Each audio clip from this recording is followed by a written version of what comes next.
रूही रोते हुए अबीर को कॉल करती है, लेकिन फिर वो कॉल बंद कर देती है। यहाँ पे अबीर पोद्दार हाउस जा रहा होता है। वो दरवाज़ा खोलने की कोशिश कर रहा होता है गोइंका हाउस का, लेकिन उसे खुल नहीं रहा होता है। यहाँ पे बड़ी माँ, छोटी माँ और मनीष जी वहाँ पे आ जाते हैं और अबीर को रोकते हैं। उन्हें लगता है कि अबीर ये घर छोड़ के जा रहा है, लेकिन अबीर कहता है कि नहीं, ये दरवाज़ा खोलो, मुझे बाहर जाना है। वो लोग पूछते हैं कहाँ जा रहे हो, तो वो कहता है मैं पोद्दार हाउस जा रहा हूँ। रूही परेशान है, वो रो रो के मुझे कॉल कर रही है, आप लोगों को तो उसकी पड़ी ही नहीं है। यहाँ पे मनीष जी, सुवर्णा, सुलेखा ये कहते हैं कि तुम जब पोद्दार हाउस गए थे पहली बार, तब तुमने क्या किया था ये पता है ना। और वहाँ के लोग बहुत ही उसूल वाले हैं, उनके घर का माहौल अलग है, हमारी तरह नहीं है करके। यहाँ पे अभीर समझने की कोशिश नहीं करता। वो कहता है कि नहीं, मैं पोद्दार हाउस जाऊँगा और रूही को वहाँ से लेके आऊँगा। यहाँ पे सब लोग उसे रोक रहे होते हैं। फिर मनीष जी कहते हैं अगर तुम चाहते हो तो मैं जाता हूँ करके। लेकिन फिर मनीष जी, सुवर्णा और सुरेखा उसे रोक रहे होते अबीर को। तभी मनीष जी के हाथ से अबीर दरवाजे पे टकराता है और उसके सर से खून आता है। यहाँ पे सुलेखा डॉक्टर को फ़ोन करने जाती है, उतने में ही उसे वो नर्स का कॉल आता है जो रोहित और अरमान को ब्लैकमेल कर रही होती है। तभी सुवर्णा तुरंत उसे कहती है कि आप गोयंका हाउस आ जाओ करके। उसे तो वैसे भी मौका मिल गया। वो गोयंका हाउस आती है और अबीर की मरहम पट्टी करती है। यहाँ पे उसे पता चलता है कि अबीरा और रूही का भाई है। नर्स मन में यही सोचती है कि अरमान ने मुझे वहाँ पे पोद्दार हाउस में रोका है आने के लिए, लेकिन गोयंका हाउस में तो नहीं। और वो बहुत खुश हो जाती है। यहाँ पे अबीर गुस्से से चला जाता है अपने कमरे में। अबीरा को रात को एक बुरा सपना आता है। वो, रूही और अबीर पकड़ा पकड़ी खेल रहे हैं और अबीरा पे टर्न आती है। तभी अबीरा उन दोनों को पकड़ने जाती है, लेकिन वो दोनों गायब होते हैं। वो अपने बच्चे को देखती है तो बच्चा भी वहाँ पे नहीं होता है और वो दक्ष दक्ष दक्ष, बीएसपी, लड्डू ये सब कह के उसे पुकारती है, पर उसे दक्ष कहीं दिखाई नहीं देता। लेकिन फिर एक आवाज़ आती है, मैं तो यहाँ हूँ। और वो पीछे मुड़ के देखती है तो दक्ष रूही के गोद में होता है। अभिरा उसे कहती है कि तुम्हारे पास है, दो ना मुझे मेरे लड्डू को। तो वो कहती है नहीं, अब वो तुम्हारे पास कभी नहीं आएगा करके। और वो उसकी तरफ, रूही की तरफ जा ही रही होती है, उतने में अभीर उसे रोकता है और कहता है तुम्हारा टर्न है, तुम अब पकड़ो करके। वो कहती है हाँ भाई, लेकिन मुझे मेरे बच्चे के पास तो जाने दीजिए। ऐसे ही वो रोती बिलखती रहती है, लेकिन अबीर उसे रूही के पास जाने नहीं देता, अपने बच्चे के पास जाने नहीं देता। और रूही वहाँ से दक्ष को लेके चली जाती है और एकदम से अबीरा उठ जाती है और देखती है दक्ष उसके बाजू में ही रहता है। वो उसे उठाती है और अपने गले से लगा के रोती है। वो कहती है मैंने बहुत बुरा सपना देखा करके। यहाँ पे दक्ष की पूजा के लिए सब लोग रेडी हो जाते हैं।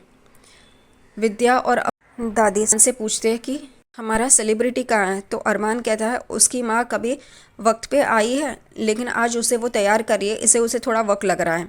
उतने में रोहित और अरमान एक दूसरे के गले लगते हैं। अरमान देखता है कि अबीरा दक्ष को लेके नीचे सीढ़ियाँ उतर रही है। सब लोग उस तरफ देखने लगते हैं। यहाँ पे फूफा साहब ही अबीरा को कहते हैं कि तुमने दक्ष को काला टीका तो लगाया है ना। वो कहती है हाँ फूफा साहब। कियारा, क्रिश, चारू सब लोग कहते हैं कि आप दोनों तो इतने क्यूट लग रहे हो कि हम आपको ही देखते रहेंगे करके। उतने में वो देखते हैं कि रूही भी बाजू से सीढ़ियाँ उतर रही है और वो अभिरा के पास आके खड़ी हो जाती है और गुस्से से देख रही होती है। यहाँ पे सब लोग एकदम चौंक जाते हैं रूही को देख के। रूही नीचे उतरने ही जा रही होती है, उतने में वो गिरने वाली होती है। अभिरा उसे पकड़ लेती है। रूही अपने ही धुन में अभिरा का हाथ गुस्से से छोड़ के वहाँ से चली जाती है। यहाँ पे विद्या रूही को कुछ बोलने जाती है, लेकिन रूही गुस्से से घर से बाहर निकलती है। यहाँ पे अभिरा फटाफट नीचे आती है और वो भी उसके पीछे जा रही होती है। उतने में अरमान उसे पकड़ लेता है। अरमान इशारों से उसे ना कहता है। अभिरा सोच में पड़ जाती है। वो पूछता है क्या हुआ, तो अभिरा कहती है कि ये नानू के घर तो नहीं जा रही है क्योंकि बैग नहीं है, तो ये कुछ गलत तो नहीं करेगी। और वो तुरंत रोहित को बोलती है कि तुम उसके पीछे जाओ करके। रोहित भी भागता है रूही के पीछे। यहाँ पे सब लोग देरी होगी इसलिए मंदिर जाने के लिए निकलते हैं। मंदिर भी पहुँच जाते हैं। यहाँ पे रूही अपने ही धुन में गाड़ी चला रही होती है और कहती है मुझे कोई पसंद नहीं कर रहा है, मैं अपशकुन हूँ, मेरे लिए दोनों घर के दरवाजे बंद है। मेरी बात तो भी नानो भी नहीं समझेंगे, वो भी मेरी बात को समझ नहीं पाएंगे। और वो गुस्से से ज़ोर ज़ोर से फास्ट गाड़ी चला रही होती है और वो कहती है अब सिर्फ मेरी एक ही है माता श्री जिनके पास मैं जाऊंगी करके, और वो बहुत ही फास्ट गाड़ी चलाती है। गोयनका हाउस में भी सब लोग तैयार होते हैं पूजा के लिए, वो भी जा रहे होते हैं मंदिर। उतने में सुलेखा कहती है कि अबीर तो कमरे में है ही नहीं, अबीर घर में ही नहीं है। सब लोग चौंक जाते हैं, सब लोग डर जाते हैं कि अबीर वहाँ जाके कोई तमाशा ना कर दे। अबीर भी अपनी जीप लेके रास्ते पे होता है। वो और रूही एक दूसरे के सामने टकराते हैं, एक दूसरे के सामने आ जाते हैं और वो अपने अपनी गाड़ियों से बाहर निकल के एक दूसरे को देखते हैं। यहाँ पे मंदिर में अबीर की राह देख रही होती है। दादी साहब विद्या उसे कहते हैं, यहाँ तक कि मनीषा भी, कि पूजा स्टार्ट करो, लेकिन वो कहती है नहीं भाई ज़रूर आएंगे।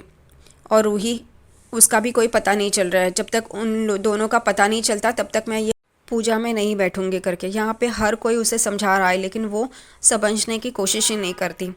वो भगवान के सामने खड़ी होती है। तभी अरमान उसके पास आता है और कहता है कि तुम क्यों ऐसा कर रही हो, क्या है तुम्हारे मन में, क्या चल रहा है? तो वो कहती है मैं डर रही हूँ, मुझे एक सपना आया था कि रूही मेरे बच्चे को लेके जा रही है।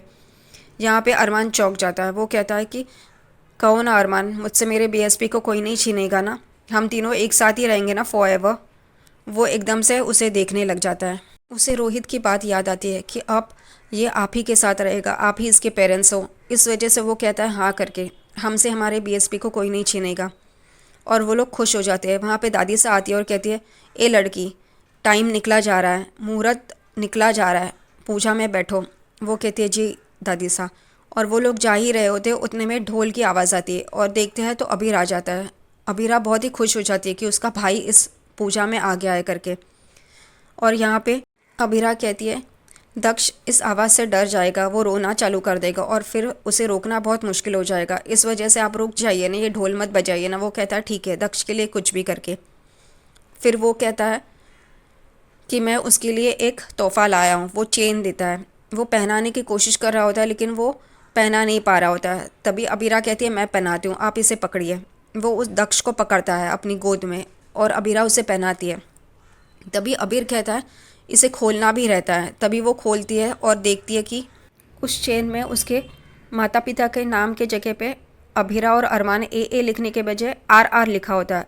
ये देख के अरमान रोहित चौंक जाते हैं, सब लोग ही चौंक जाते हैं। अबीरा कहती है कोई बात नहीं, मैं इसे बाद में बदलवा दूंगी करके। अबीर सिर्फ देखता है। अबीरा और सब लोग पूजा में बैठ जाते हैं। पंडित जी अबीर को कहते हैं मामा उस बच्चे को भगवान के पास लेके जाए और वो चुनरी माँ को पहनाए और बच्चे को उसकी माँ की गोद में दे दे। अबीर बच्चे को भगवान के पास लेके जाता है और वो चुनरी लेके आगे बढ़ रहा होता है। अबीरा अपने हाथ फैलाती है दक्ष को लेने के लिए। तभी वो अबीरा को क्रॉस करके आगे जाता है। अबीरा, अरमान और सारे घर वाले देखने लग जाते हैं। रोहित भी शौक हो जाता है क्योंकि अबीर रूही के पास आता है और वो बच्चा रूही के हाथ में थमाता है और रूही की वो चुनरी उड़ा देता है। ये देख के सब लोग शौक हो जाते हैं और अबीरा भाई करके चिल्लाती है।